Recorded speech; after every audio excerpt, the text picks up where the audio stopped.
I don't want to know the My Singing Monsters, Lord! So in the first game, My Singing Monsters, there are 5 main natural elements: cold, plant, water, and earth. This acted as the basis for all of the major islands, with the exception of Ethereal Island, which is surprisingly not that important to the lore.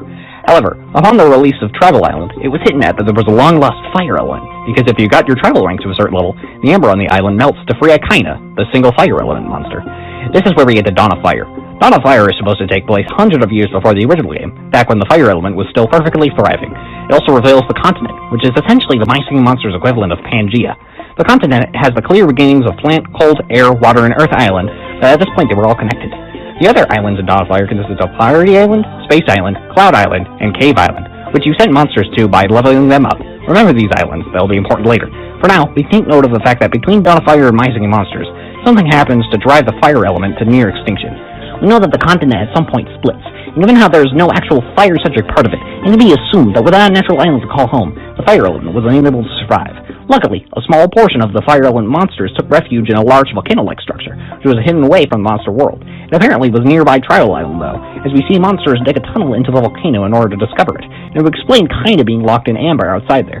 This volcano is, of course, Firehaven. Because fire monsters have been gone for so long, they are more valuable and harder to breed than in Dawn of Fire.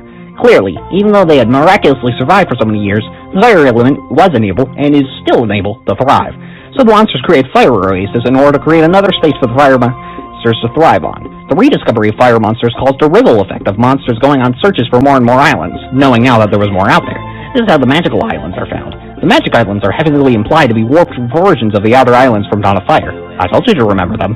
Possibly because of being abandoned, some magical source uses energy to meld and craft them to its liking, and create monsters that would be fitting for those islands. AKA, the magical class of monsters isn't entirely natural, and only exists because of this odd source of power. This is why there are no Celestials that represent light, psychic, fairy, or bone. Speaking of the Celestials, they are extremely important to the story. In Dawn of Fire, we first see them on Starhenge, a large, ancient structure in the sky that is home of the Celestials. The Celestials themselves are said to be older than time, basically being the ultimate representation of certain elements. They are essentially gods of their elements. The elements they represent all have constellations that can only be seen during the specific months of the year, and this is, of course, when specific Celestials are most powerful / being represented. The elements represented are the 6 natural elements, the 5 ethereal elements, and finally, electric, the most powerful element represented by the Celestials. Galvana, the actual electric Celestial, follows this line of logic of electricity being powerful, and is the de facto leader of the Celestials. She is also the only one to not appear with significant age, still looking very young despite living just as long as her peers. Further evidence that Galvana is by far the most powerful is that Wubbox, the main electric monster, is said to have been created by Galvana, meaning prior to creating Wubbox, Galvana may have been the only electric monster, being so much more powerful than any monster before it. Even the Wublins, the only other electric monsters, were created by the Wubbox. Given how both Wubbox and the Wublins were artificially created, and both need other monsters' life energy in order to become alive, it can be concluded that the electric element has no natural monsters, hence being supernatural. Everything for the Celestials seemed to be going good, and Starhenge is implied to have been operating perfectly fine during the events of My Singing Monsters, up until Starhenge crashed. It is unknown the full reason for crashing, but it's likely that due to the dwindling power of the fire element, Starhenge could not function properly anymore, and so it crashed. When it crashed, the Celestials turned to stone, and for all intents and purposes, it died. However, by putting the essences of monsters into them via eggs, they can be revived, or rather, reborn.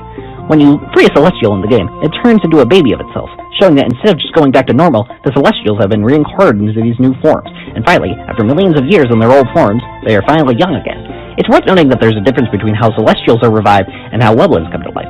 While they both require eggs to cause them to come to life from statues, the Wublins are likely just using the life energy or souls of the monsters in order to be alive in the first place. Remember, they are just statues Wubbox made, so he had to find some way to make them alive. Celestials, on the other hand, are heavily implied to have died in their stone states, and they require eggs from monsters related to their element. Therefore, the Celestials required an essence and energy power enough to revive themselves using their own elements.